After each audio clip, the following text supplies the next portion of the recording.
irmãos, queridas irmãs, que as rosas floresçam em vossa cruz. Obrigado. Então, hoje o nosso desafio, o nosso convite, é falar sobre esse algo que nós já somos, por algum motivo esquecemos, e vamos fazer um exercício de relembrarmos. Como retomar esse caminho de recordação, e portanto que tem que ter coração, desse princípio imortal do qual nós participamos. Então, a imortalidade da alma. E hoje é um dia interessante, do ponto de vista astrológico. Nós notamos que a Lua, nesse momento exato, se encontra bastante elevada, né? É interessante no momento em que a Lua está elevada, e para a gente a Lua é aquilo que simboliza a alma, esteja em destaque. Então é interessante falar de algo que esteja em destaque, não só aqui como um convite, senão como o céu também nos amparando, para que esse diálogo possa ser mais claro. E o momento não poderia ser mais oportuno, porque o Sol está passando pelo signo de Câncer. E todos sabemos que a Lua é o regente do signo de Câncer. O que é interessante não para por aí, porque a gente percebe também que nesse mês o eixo nodal está em Câncer. Significa que nas proximidades, aí no início da próxima semana, no dia 2, vamos passar por um eclipse solar. Solar, porque a lua nova, então é a lua nova que na direção do eixo vai de alguma forma ocultar os raios solares que chegam até a Terra.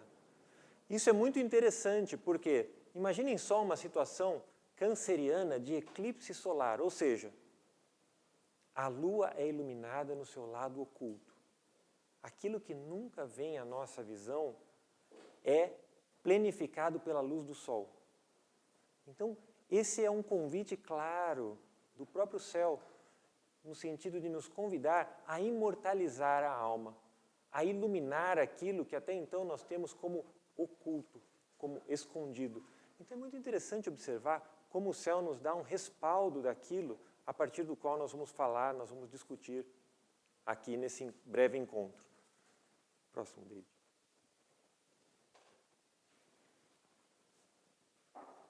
Então, o primeiro movimento seria a gente retomar alguns conceitos que para a gente às vezes parecem paradoxos, mas que os sábios já claramente, com muita coragem, ousaram escrever. Porque para escrever precisa muita coragem. No mundo que está em constante transformação, conseguir vivificar a escrita é praticamente um milagre. E esses autores, eles têm esse dom de escrever e se imortalizarem na escrita. Ora, alguém que se imortaliza na escrita, provavelmente já tem consciência da imortalidade da sua alma.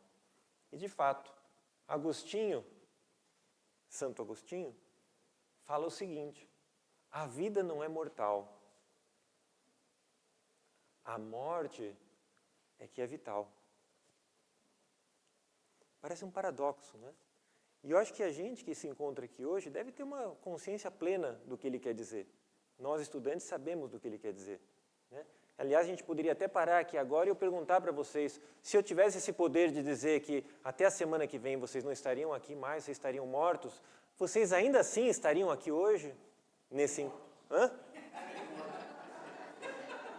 Alguém de vocês estaria aqui sabendo que morreria daqui um dia, daqui 3 dias?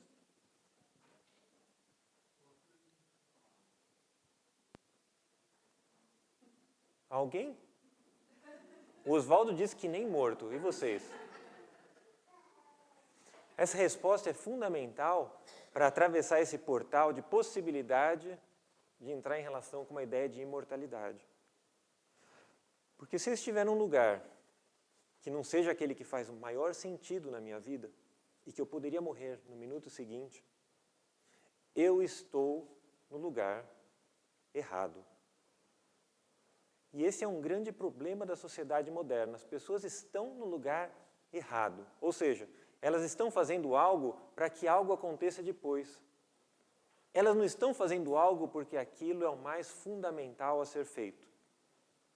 Essa dissociação que faz com que o tempo do importante se desloque para frente, ou o tempo do ressentimento fique preso lá atrás, é um dos motivos pelos quais a gente ainda não estabeleceu uma relação adequada de amizade com essa grande parceira que é a morte.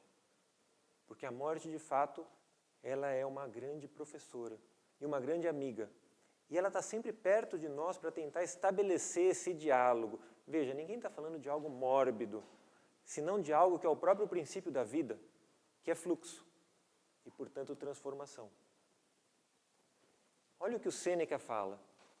Antes do Agostinho, viver é aprender a morrer. Talvez viver seja lembrar-se de como morrer, de como passar por esse fluxo e entrar em relação com ele.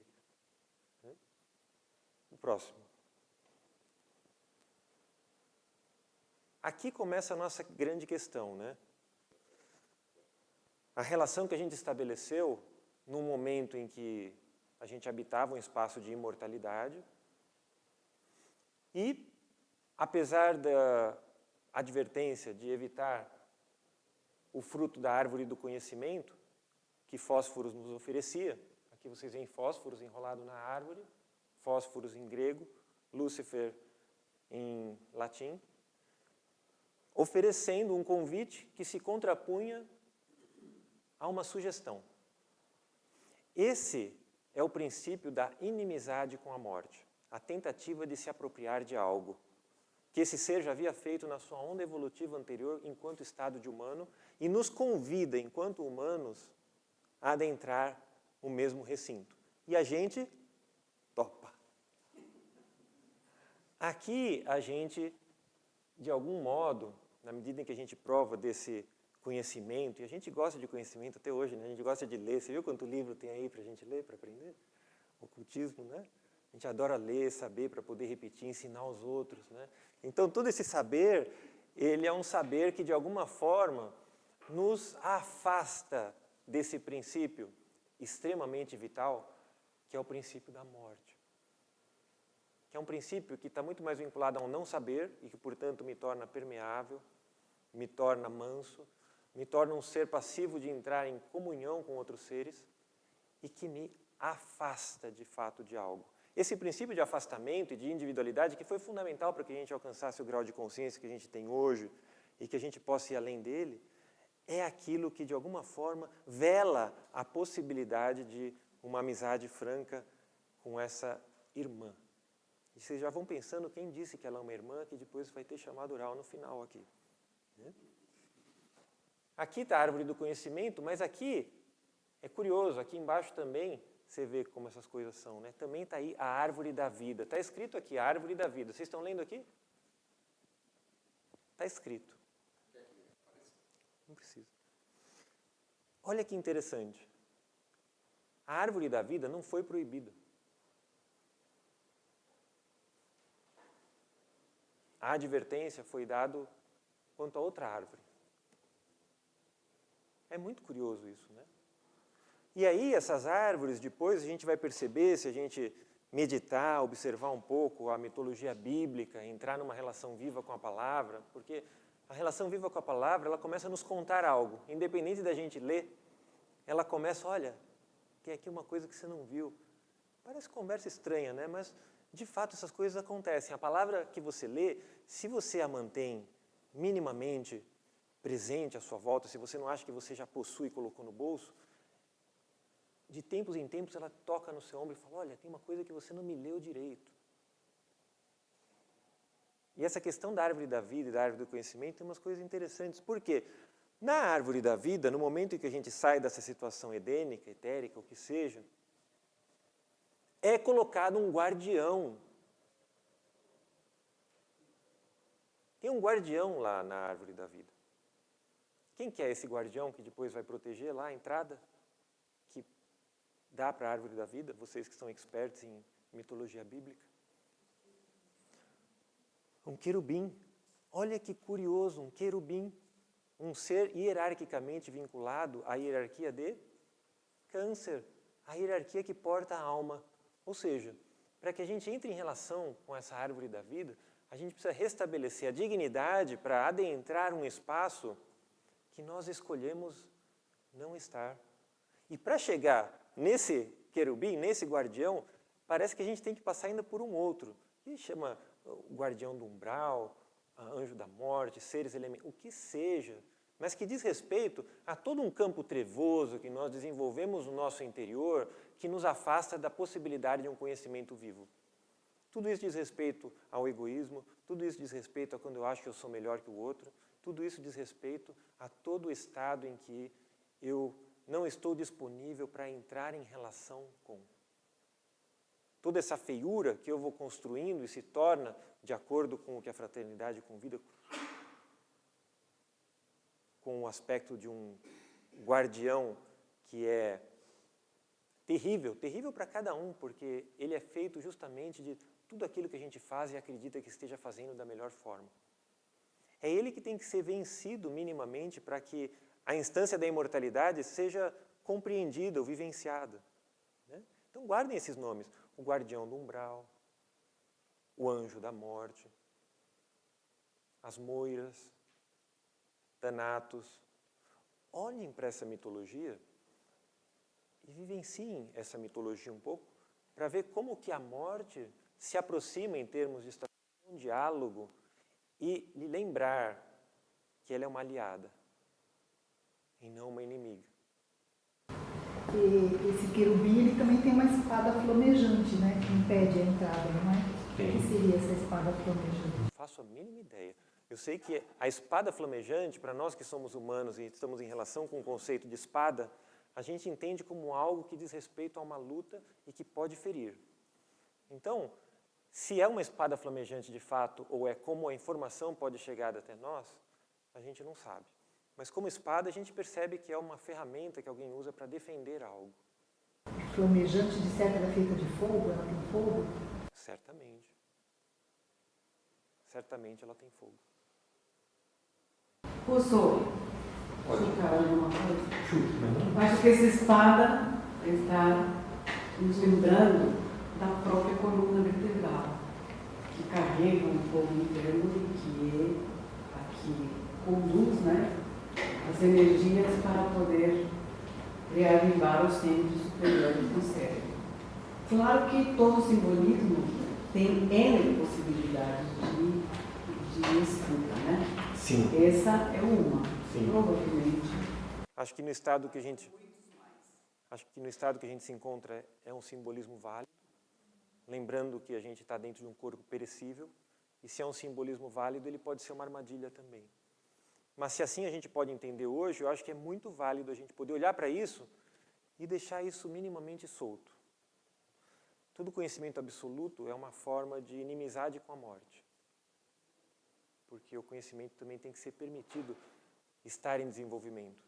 As leis da natureza têm que serem permitidas estarem em desenvolvimento. Por que a gente pensa as coisas de uma forma tão definida?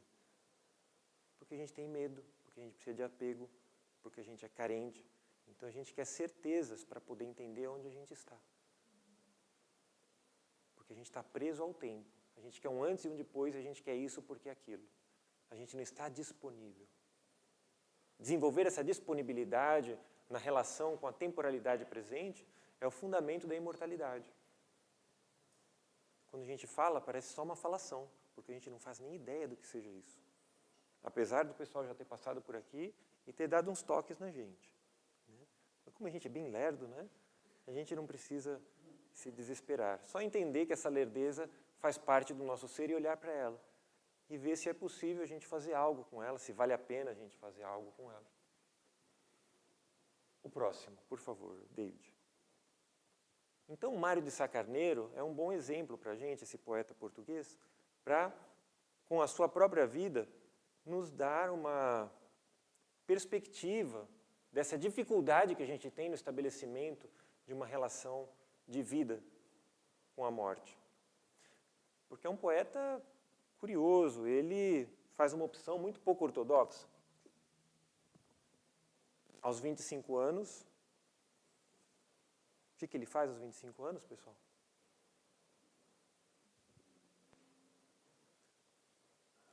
Adalberto, você sabe, ele morre. Mas aos 25 anos, diz que é a flor da vida, não é? Nem a última camada do éter, a quarta camada etérica dele, despertou ao final dos 28, né? Ele ainda está amadurecendo a terceira camada etérica. Morreu antes, o que aconteceu? Né? Poeta, amigo do Fernando Pessoa. Puxa, Fernando Pessoa não é um sabidão? Como uma pessoa que é um sabidão e que sabe tanta coisa para ensinar os outros, escreve tanto, tem um amigo que chega e se mata, né? Porque, olha, a vida é um desafio e os temas natais, eles são coisas a serem desvendadas. Mas essas pessoas que deixam esses rastros, talvez elas possam ser renascidas na medida em que a gente reconhece onde que eventualmente ele entrou numa rua sem saída, para que a gente não tome o mesmo beco e faça valer a pena. Então ele escreveu essa obra, que se chama Dispersão. Olha que tema interessante, não é? Dispersão. Vocês se imaginam em dispersão? Morrer é uma forma de dispersão? É possível manter a vida em contínua dispersão? Perdi-me dentro de mim, porque eu era labirinto. E hoje, quando me sinto, é com saudades de mim. Passei pela minha vida um astro doido a sonhar, na ânsia de ultrapassar, nem dei pela minha vida. O cara era ansioso, Oswaldo, como a gente falava ontem. Ele não se deu conta da vida porque ele vivia lá na frente. Para mim é sempre ontem, vivi atrás também. Não tenho amanhã nem hoje. Tem algo deprimente aí, né? O tempo que aos outros foge, cai sobre mim feito ontem. E esse é o tempo. O tempo é um negócio pesado. O tempo é um ser. O tempo não é algo que passa, mas que nos permite passar por ele. Não acreditem nisso, mas pensem a respeito. O domingo de Paris lembra-me o desaparecido que sentia comovido os domingos de Paris. Porque um domingo é família, é bem-estar, é singeleza. E os que olham a beleza não têm bem-estar nem família. O pobre moço das ânsias, tu sim, tu eras alguém.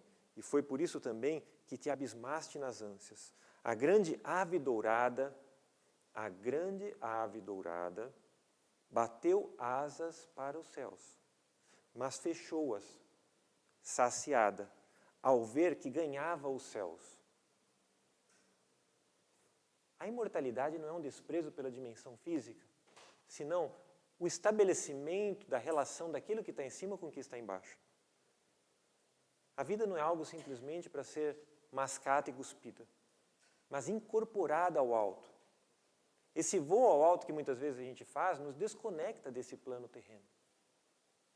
Nos faz esquecer que ele existe e que nós temos algo a ver com ele também. E a imortalização tem a ver com isso, com esse sacrifício que se eleva ao alto e que se eternaliza. Como se chora um amante, assim me choro a mim mesmo. Eu fui amante inconstante, que se traiu a si mesmo.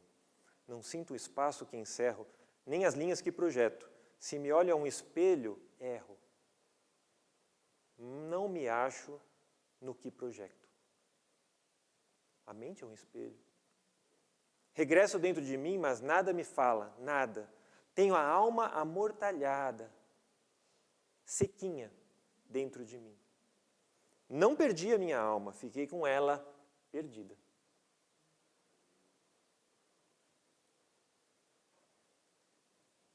Assim eu choro da vida, a morte da minha alma. Saudosamente recordo uma gentil companheira que na minha vida inteira eu nunca vi. Mas recordo.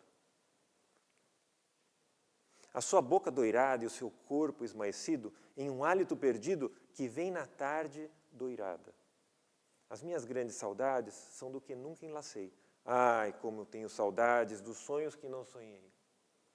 E sinto que a minha morte, minha dispersão total, existe lá longe ao norte, numa grande capital.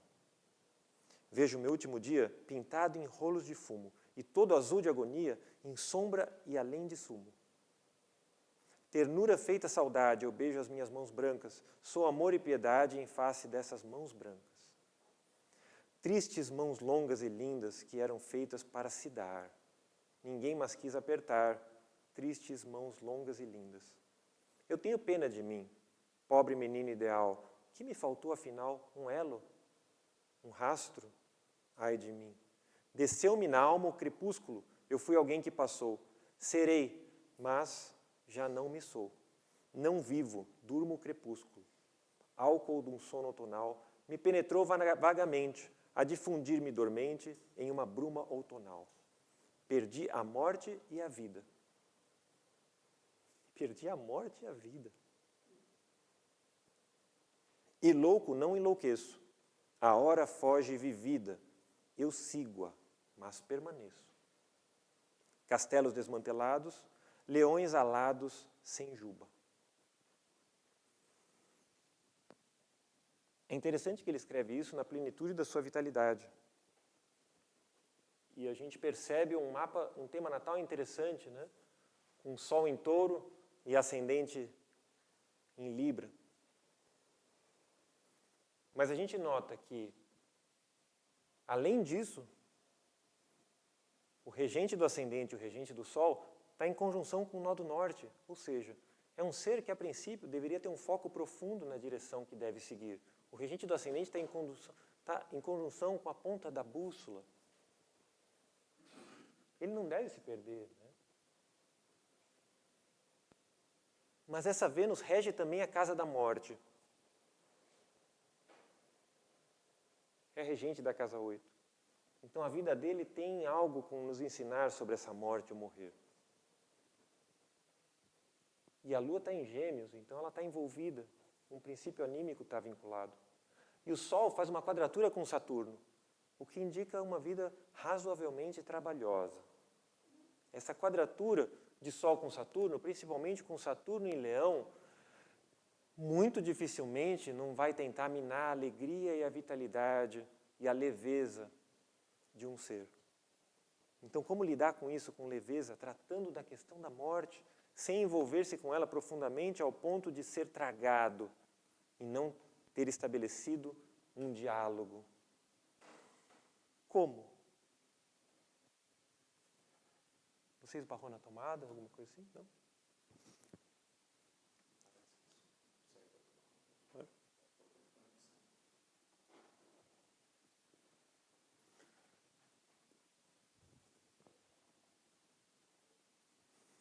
Esse é o grande desafio. Com um tema natal desse, conseguir lidar com a morte de uma forma construtiva. E o que a gente observa no próximo mapa é justamente o dia em que esse amigo, num momento de fraqueza e premeditado, que a gente já via na obra dele, uma premeditação de um suicídio, ele confessa um mês antes que já não tem forças para continuar e que acha que vai tirar a própria vida. E num momento muito interessante, do ponto de vista celeste, quando Saturno está exatamente no meio do céu, Saturno, esse planeta que quadra o Sol, ele tira a própria vida. Ele sucumbe àquilo que deveria ser um encontro face a face com a morte, no sentido de estabelecer um diálogo, e ele tira a própria vida. Então, para que serve uma experiência dessa natureza? Para nos auxiliar, minimamente, a não caminhar na mesma direção, a não sucumbir quando o face a face estiver para ocorrer. Então, ler uma biografia, ler as poesias de alguém que vivenciou isso, nos auxilia minimamente a despertar na nossa própria alma recursos para o conhecimento do que é essa vivência de abandono e de afastamento de um princípio pessoal enquanto sentido de vida. O próximo. Uma pessoa que é muito sensível, né, ele era duplamente venusiano, e essa Vênus comungando com a contrabússola, como você falou, e também regendo a casa da morte, portanto, ele também, o objetivo dele de alguma forma era abraçar a morte. Como uma pessoa sensível de ascendente Libra, olhando para o mundo de decadência, pode sobreviver à amargura, que é algo que corrói a alma. A amargura é o ácido da alma. Como sobreviver a isso? Ao contrário do que a gente pode pensar, a sensibilidade não é uma fraqueza. Ele é um recurso desenvolvido por pessoas que viveram muito e elas conseguem até sentir aquilo que não lhe diz respeito, mas é o que diz respeito ao outro também. Mas, na medida em que essa sensibilidade foi desenvolvida em detrimento de uma outra qualidade, ela pode se tornar deletéria. Porque na medida em que você acha que a sua sensibilidade consegue ler o mundo como de fato ele é, na medida em que você tem a prepotência de acreditar que as soluções para o mundo são aquelas que seriam boas para você, você perde o recurso do vínculo com a gratidão pelo aprendizado daquilo que lhe chega. Uma pessoa muito prepotente, uma pessoa que acha que sabe tudo, muitas vezes ela pode sentir essa tristeza, porque é justamente essa tristeza que vai estar tentando dissolver essa visão prepotente para que ela consiga ver a beleza naquilo que aparentemente é destruição, é o fim, é a falta de possibilidade. Então tem um egoísmo aí na forma de estar. E talvez o desafio dessa alma seja aceitação. Porque você vê que o mapa dele é um mapa de uma pessoa de muito recurso. Então, isso pode dar uma prepotência, uma dificuldade de aceitar. Fé, leveza. No mapa anterior eu não consegui reparar onde está Mercúrio. Como o ascendente dele está com Vênus em Gêmeos.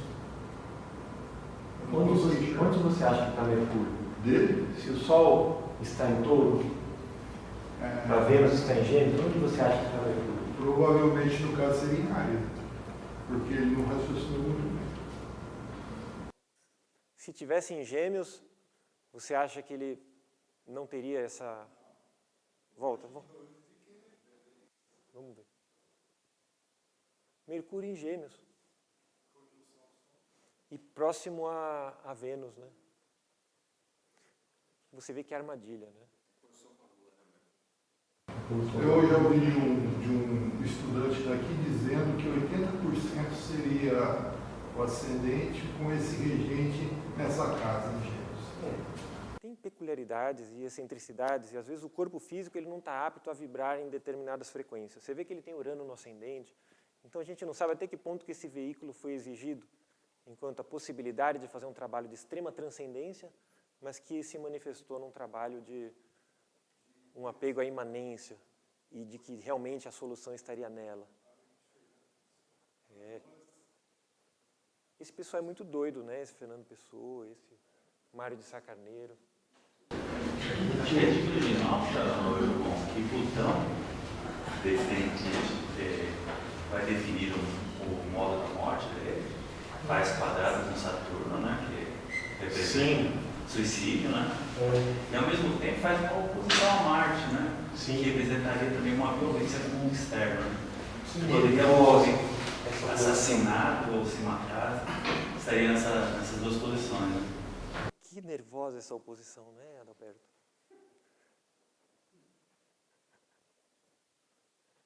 É uma oposição das mais terríveis, né? Onde a dinâmica da morte vai estar continuamente presente na realidade dessa pessoa. Não há como escapar de uma relação de entendimento e que seja de entendimento. Próximo, David, por favor. Então, aqui na progressão a gente vê com um pouco de dificuldade, mas Saturno está exatamente no meio do céu. Progressão do momento da morte? É o dia da morte. O dia exato da morte. A progressão está aqui, Oswaldo, no do meio. Mas o tamanho da projeção não é compatível com uma análise mais detalhada. Vamos para o próximo. Aí tem outras pessoas que nos ajudam. A gente acha que a literatura é uma coisa de passar o tempo. Mas essa coisa de quem acha que... Quem quer passar o tempo, pessoal, não está afim, né? Quem quer passar o tempo não está a fim de pensar na alma. Ele está em relação com outra coisa, né? Então, se na sua vida tem muito passatempo, é interessante perceber do que você está fazendo, né? Você já se perguntou quem é o tempo, qual que é a relação dele com a morte? E o Machado de Assis, nesse conto O Espelho, ele vai mostrar para a gente o quê? Que nós temos, de fato, duas almas. Uma alma. Eu sei que o Max Heindel ele é um pensador mais profundo, mas o Machado de Assis é um poeta. E às vezes o poeta ele nos convida a nuances que os pensadores mais profundos podem se beneficiar eventualmente. Essas duas almas, uma diz respeito ao mundo externo, ele fala que são esses rótulos que a gente pendura na gente. No caso, ele conta a história de um alferes. E o outro era ele mesmo.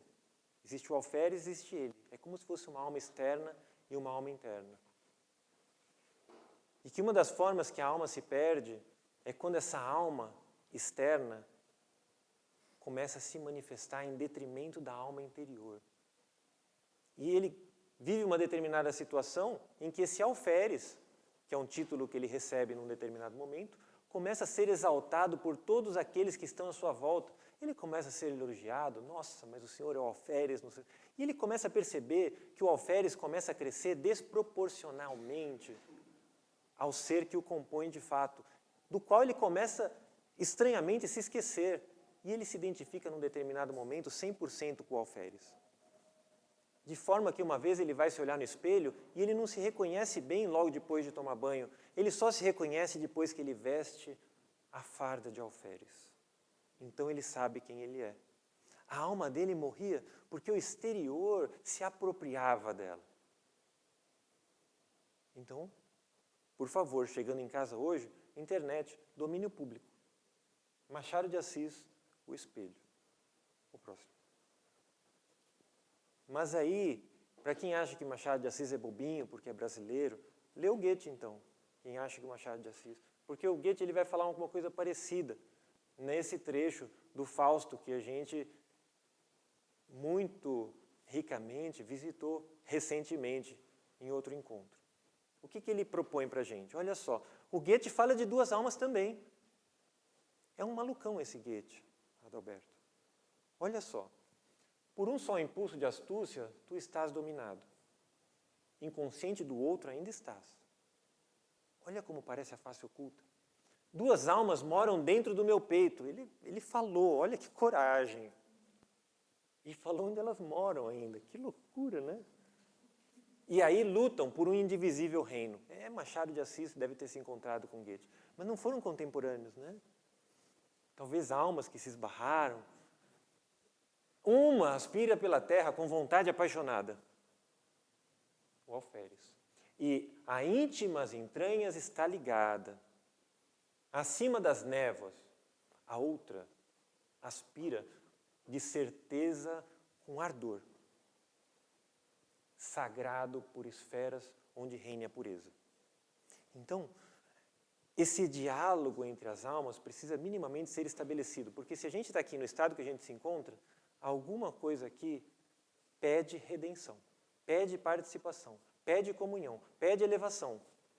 Porque a gente não chegou aqui por nossas próprias forças, senão por forças colaborativas. E talvez haja algo que os braços dela não alcancem, e são os nossos braços que podem eventualmente abraçar. Vocês têm abraçado as causas de vocês? Como vocês abraçam? De frente ou de lado? Tem os escritos do Max Heindel que explicam, né? Eu até li na Fraternidade Rosa Cruz de Campinas. Abraçar a pessoa de frente perde energia? Depois tem que ler, Fraternidade fala sobre isso. Né? Porque são reflexões. Porque às vezes a gente não abraça porque a gente ou tem medo de ser abraçado, ou sugado, ou sei lá o quê. Tem que abraçar e olhar no olho. E se não olhar no olho, né? Bom, tem que olhar no olho. O próximo. Olha só a ousadia desse outro escritor. Esses escritores são muito ousados, a gente precisa tomar muito cuidado com eles. quando a pessoa escreve, a coisa fica perigosa. O Eduardo Galeano, que é um escritor muito safadinho, escreveu o seguinte: de tempo somos. A pessoa pensa que é de carne e osso. Olha isso. O cara chega e fala que a gente é feito de tempo. Não tem essa. De corpo, coluna, sangue. De tempo. Tempo. O que você fez com seus livros de fisiologia? Somos seus pés e suas bocas. Olha a responsabilidade que esse cara colocou dentro de nós, na medida em que, enquanto humano, ele enunciou isso. Quando um autor minimamente consciente enuncia determinadas palavras, a humanidade inteira se torna cúmplice. O ignorante é aquele que não lê. Ele vai pagar por isso. E o pagamento da ignorância é o sofrimento. Existe beleza no sofrimento. Não pode existir masoquismo, nem realização no sofrimento alheio. Mas o sofrimento tem uma função pedagógica que diz respeito à qualidade humana que a gente se encontra. A gente não consegue por bem, a gente não consegue pelo amor. Então a gente queima. A gente queima antes de morrer. A gente é muito louco. Os pés do tempo caminham em nossos pés. Caramba, David, onde você achou esse livro para me dar, pelo amor de Deus? Eu não tenho dormido desde que eu li isso. Isso tem tudo a ver com a filosofia. O próximo. Recomendo, então. Eduardo Galeano, Bocas do Tempo. E cuidado que elas te comem. Elas podem te morder. O próximo. Então, o pensador, mais uma vez, nos surpreende. E olha o que ele faz. Ele enunciou isso, não tem mais escapatória. A morte e o tempo têm o mesmo sobrenome. Não tem o tempo. Como está o tempo de vocês? Quem não tem tempo também não pode estabelecer uma relação de vida com a mortalidade. E se você não estabelece uma relação de amizade com a mortalidade, não é possível prosseguir. A gente está vendo na política como é só o amigo da pessoa que manda que consegue a plenitude do exercício da liberdade. Então, olha, o tempo tem o mesmo sobrenome da morte. Eles são cúmplices. Não adianta você querer ter tempo se você não quer estabelecer uma relação com a sua mortalidade. E estabelecer uma relação com a mortalidade é imortalizar-se, não é morrer. Pessoal, vamos prestar atenção, são detalhes, né? Pensem nas mitologias que estão associadas ao tempo, pensem como a morte vem vestida, quais são os signos que se vinculam à morte e ao tempo. O próximo. E aí a gente vê essa figura, né, que geralmente se associa à morte, e o tempo, essa figura que se associa à ampulheta, e a gente percebe que de alguma forma eles são quase que a mesma coisa. E a nossa relação com o tempo, a nossa ignorância em relação ao tempo, também diz respeito ao estado de impossibilidade de vivência de uma imortalidade. Porque quem acha que sempre e nunca é escapar do tempo, não leu Machado de Assis. Está tudo errado. Tem que ler o Machado de Assis, O Espelho, e perceber que ele tinha um relógio que falava sempre, nunca, sempre, nunca, sempre, nunca. Que é o relógio do alferes, que foi preso pelo seu estado de alferes. Sempre, nunca é a prisão do tempo. Então, quem achar que a eternidade é um sempre, dançou. Quem achar que a eternidade é um nunca, se perdeu. Porque eternidade não é um tempo sem fim. Eternidade é um espaço onde... Isso que eu falei, espaço, é uma profanação, porque não dá para saber o que é eternidade, se é um espaço ou o que seja, mas a gente precisa falar que ela seja algo. Mas ela compreende em si a possibilidade do tempo. Mas está além dele. Mas nós estamos tão presos a uma forma de pensar vinculada ao tempo, que fala de um antes e um depois, de uma causa e um efeito, que a gente não consegue conceber a possibilidade de um de uma instância de não tempo. Mas vamos treinar. Vamos treinar, porque esse treinamento pode permitir que ela brote em nosso interior. E, eventualmente, a gente compreenda o que seja o presente de fato. E o porquê da necessidade do tempo ter se manifestado e a morte também. E o porquê dessa irmandade. O próximo, então. Capricórnio e Escorpião. Olha que signos interessantes, né?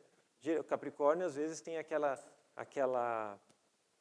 aura, né, de um campo restritor, um campo sacrificial. Né? Capricórnio é a hierarquia dos arcanjos. O próprio Cristo é um ser que se manifesta em sacrifício. É uma coisa muito... É um contrassenso, né? Uma coisa que mexe com a nossa forma de pensar habitual. Saturno, às vezes, a gente vê como essa ideia do ceifador, né? Ele vem com uma foice, com uma ampulheta. É um tempo cristalizado, formatado.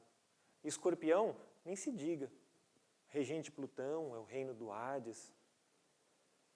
É a casa, ou a casa celeste que a gente associa a todos os processos de transmutação, transformação. Então são signos que a gente precisa prestar muita atenção do ponto de vista funcional dentro da nossa própria estrutura astrológica, porque eles vão dar dicas de como esse princípio de imortalização já está trabalhado dentro do meu ser. Tem essa dica. Próximo. Então, esses caras são os coadjuvantes, né? Tem um trabalho importante que às vezes a gente mistura e depois não consegue separar. Zodíaco, planetas. São naturezas muito diferentes. E que às vezes a gente, descuidadamente, cola as duas. Então, olha aqui. Júpiter é uma coisa, Sagitário é outra. Se vocês acharem que é a mesma coisa, vocês estão perdidos. Sagitário é um campo de informação hierárquico muito superior, que foi delegado ao ser Júpiter para administrar. Nossa, qual é a natureza desse ser em que um campo informacional tão superior foi delegada para que ele operasse? Qual é a natureza de Capricórnio para que fosse dada a Saturno a possibilidade dele operar dentro desse campo de saber? Mas diferencia um do outro. Para não ser preso, né? Para não achar que sabe. Então esses seres aqui, que um grande trio que trabalha a mortalidade, né? Aqui vocês sabem quem é? Vermelhinho. Marte, né? Vocês estão acordados? Ó, esse aqui que tem esse anel pendurado no ouvido, na orelha, Saturno, né? Olha que anelzão, ele dá forma, né? Ele gosta de dar forma. E esse aqui, que anda com cúmplice, está com cúmplice, né? Caronte é o cúmplice, não é? Quem é? Quem é aquele que Caronte é o cúmplice? Pessoal, pelo amor de Deus, vocês estão estudando a filosofia, né? Caronte é o cúmplice de Plutão. Né? Ele é o barqueiro que faz o esqueminha. Né? Esse pessoal nunca anda sozinho. Plutão é tão nervoso que ele não está girando só, ele tem um giro junto com o Caronte, assim, um negócio meio duplo, um negócio esquisito, sabe? Plutão é um negócio esquisito. Mas Plutão é a libertação de tudo isso. Vocês percebem que se a gente contrapõe Plutão a Mercúrio, a gente vai ver algo muito maravilhoso em termos de transcendência. Porque Mercúrio é o próprio palco, na medida em que o ego, o Sol, está entre a alma e a cruz da matéria, é o próprio palco onde as forças de possessão, de tentação, estão atuando. O ego vai ser levado pelas forças da alma ou vai ser puxado pelas forças da matéria? Mercúrio, que é esse planeta que pode ser conduzido astutamente, é uma porta que, na medida em que ele é minimamente espiritualizado, nos permite adentrar espaços mais puros. Então, como está o meu Mercúrio e o meu exercício mercurial? Porque Mercúrio é um planeta muito estranho, ele consegue ir até os infernos. E na mitologia a gente observa que o Mercúrio consegue ir até o fundo dos infernos e voltar. Ele consegue entrar no reino do Hades e voltar. Mas olha o que acontece em Plutão. Você tem a cruz da matéria e a alma grudados um no outro. O espírito solto. O espírito comanda a comunhão entre a cruz da matéria e o semicírculo da alma. Então esses planetas, eles de alguma forma nos convidam a fazer uma reflexão que não precisa ser um entendimento. Você pode olhar para eles, olhar aquele simbolismo, ler um pouco da mitologia deles, sem a pretensão de entender. Olha meio de lado. Deixa ele te contar alguma coisa. Eu não estou ficando louco, pessoal. Olha, vocês precisam, pelo menos, experienciar, porque tem coisa que não adianta você colocar na lousa e falar é assim. Porque não adianta ser assim para mim se vocês não estão comigo. E se vocês estão comigo só porque eu falei, vocês estão perdidos. Então, vocês têm que minimamente saborear isso para ver como que é. Como que a papila gustativa do seu ser entra em relação com isso. Tem mais? No caso aí, pelo meu entendimento, Plutão pode ajudar Mercúrio, ou vice-versa, não ser tão solto e vice-versa. Sim. Então precisamos estabelecer o diálogo. Precisamos estabelecer o diálogo entre Mercúrio e Plutão. Aí, um ser desse chega, com toda simplicidade, e ensina pra gente. Olha, quem que é a morte? O que a morte é nossa? Nossa irmã. Então Francisco chega e fala, olha, irmão Sol, irmão Lua, irmã morte. A morte é uma irmã. Essa irmandade com a morte é fundamental. A gente está escutando algo de alguém que não se sabe como, nem como alguém descreveu um negócio desse, que é inimaginável. Um ser que foi tocado pelos serafins. Os serafins são seres que a gente fala, mas é um absurdo a gente falar, porque é infalável o que está acontecendo. Não é falável, é infalável o que está acontecendo aqui. O cara é tocado pelo serafim, aquele que arde frente a Deus. Então, um humano que recebe a possibilidade dessa relação de comunhão, que para a gente uma chaga é algo que dói, mas não é bem isso, é outra coisa. A possibilidade dessa relação de comunhão faz com que aquilo que a pessoa falou ganhe uma outra qualidade. Uma qualidade vibratória que transcende o efeito corrosivo do tempo. Porque o tempo é um ser corrosivo.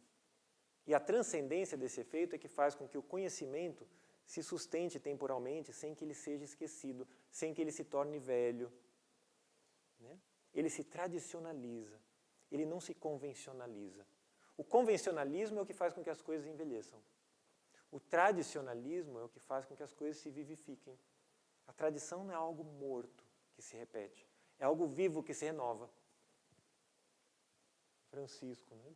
Irmã morte. Olha como ele olha para o crânio. Né? O próximo. Então, imortalizar é o quê? Vamos cometer a ousadia de dizer o que é o quê. Imortalizar é tornar natural o estado de transformar, mudar e transmutar. Eu te amo tanto que eu quero você para mim para sempre. Matou.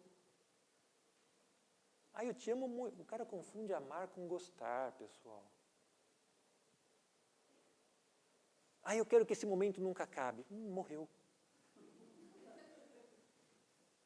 Então, por isso que tem que ler Clarice Lispector. Tem que ler o poema da Clarice Lispector, poema fundamental para quem cogita a possibilidade de imortalizar a alma, que se chama Distraídos. Por não estarem distraídos, veja o que aconteceu. Distraído não é um estado de bobão, é um estado meio assim, malandro, ligado, que está acontecendo, mas leve, para que as coisas possam acontecer. Se você sabe tudo e está tudo sob controle, nada acontece. Só aquilo que você controla. Porque o que pode acontecer não se interessa por você, pessoal. O estado distraído não é um estado astuto. É um estado matuto. É diferente. Vamos ver. Compreender a necessidade de cooperar com Thanatos, com as moiras ou parcas, com os guardiões. Esses guardiões, que num determinado momento, eventualmente, a gente pode se deparar, Eles são seres que abrem possibilidades. E se eu estou muito cheio de mim, não é possível que eles se me apresentem. Mais, que mais? Vamos ver se tem mais. Então, por não saber, a lei geramos a dor, a morte e a desarmonia. Sofremos agora e procuramos ter de novo a paz e a harmonia. Olha aqui, por não saber a lei, a gente gera a própria morte. Olha que curioso.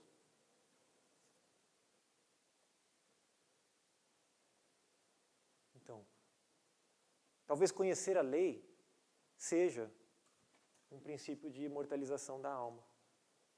Né? Não ignorar.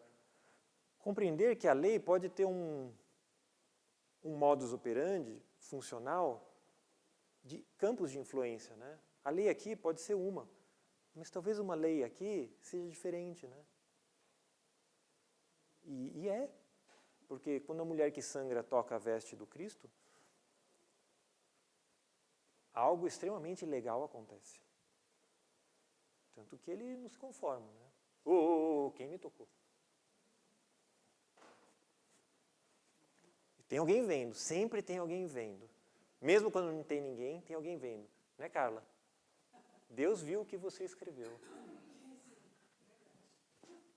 O próximo.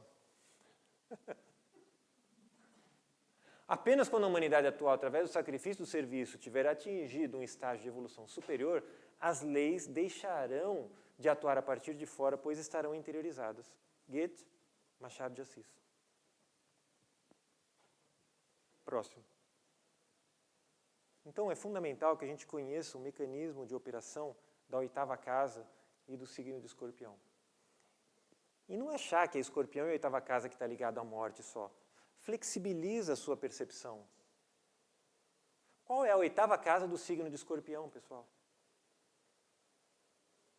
Aonde está a morte do signo de Escorpião? Quem mata Escorpião? Onde Escorpião é chamado a morrer? Claro que não. Claro que sim.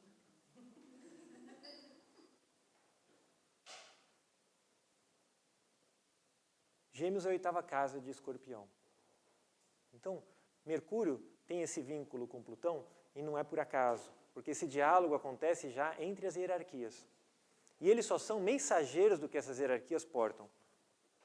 Então, qual é a relação do meu Mercúrio com o Escorpião? Vai dar minimamente a relação que eu tenho de compreensão com esse princípio de transmutação. Então, Escorpião é a oitava casa de Áries. É a morte da personalidade. É a morte do ascendente. Mas esse trabalho todo tem que ser feito de cá para cá, de lá para cá. Se eu pegar a oitava casa ao contrário, a partir de Peixes, aonde que cai se eu girar esse zodíaco ao contrário? Nossa, cai em... Não, claro que não. Cai em Leão. Olhando o zodíaco para trás. Peraí, Leão é a casa da vida. Puxa, mas se o processo de manifestação é de Áries a Peixes, se eu caminhar para trás na manifestação, nossa, a morte se manifesta em vida. São exercícios que vocês podem até achar que são exercícios esquizofrênicos. Não são. São exercícios que a natureza simbólica permite que aconteçam. E que é a nossa lição de casa. Antes de dormir, antes de jantar, antes de sair de casa. Então, conhecer a oitava casa e as oitavas casas de cada casa. Para frente e para trás. De cor e salteado. Trazer luz para a escuridão. Com mansidão, com permeabilidade, com humildade, se isso for possível. Impossível, né? A gente finge bem, né? Próximo.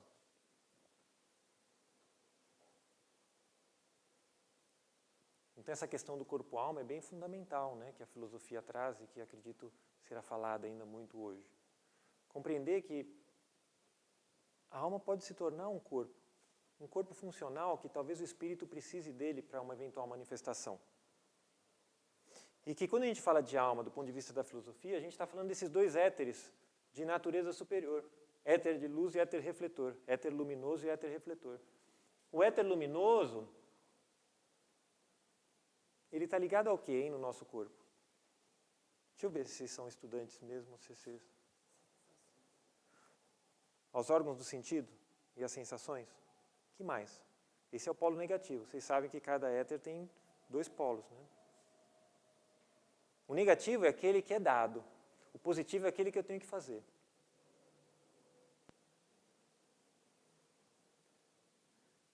A gente fica preso no negativo sem perceber, né? Até conceitualmente. O positivo é o calor do sangue. Eu aqueço o sangue.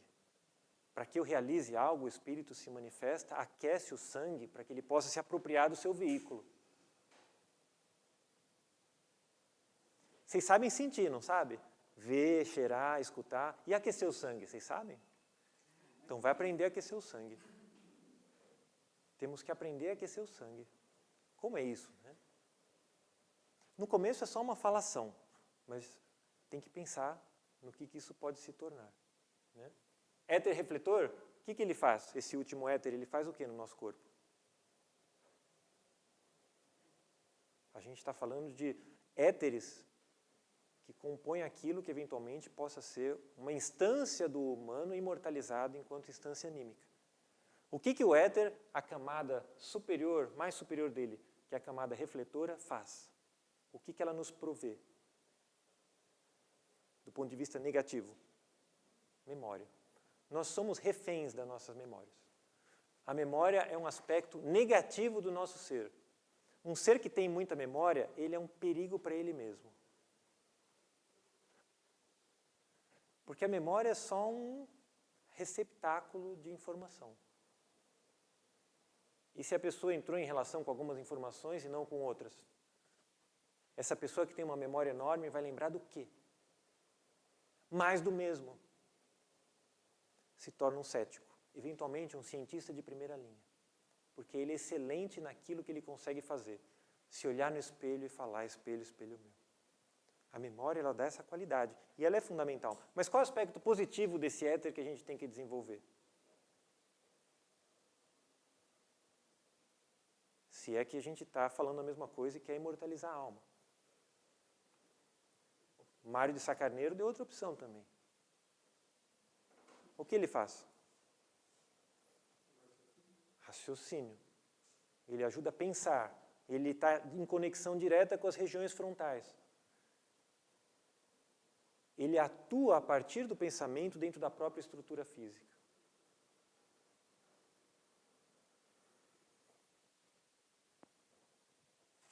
Próximo. Então, terminando, reconhecer a grandeza nas pequenas coisas. A gratidão é uma graxa que auxilia nesse processo de flexibilização, imortalização da alma. Próximo. Despertar a luz e o calor do corpo-alma. É uma forma como talvez aqui na fraternidade a gente possa olhar para o que seja esse princípio de imortalizar. Despertar essas instâncias dentro do nosso próprio corpo, para que a gente irradie onde a gente vá, e não simplesmente sugue. Quando você irradia, você continua a sugar, só que não é um sugar sugando. É uma outra coisa. Lembrei até do Jorge Ben agora. Tem que cantar cantando, tem que dançar dançando, né? Aquela música do Alquimista, que tem muito a ver com esse símbolo, né? Obrigado, Ana. Próximo. Então, conclusão. Nossa, vai ser difícil concluir, hein? Vou ter que usar as habilidades da alma para ler onde não pode ser lido.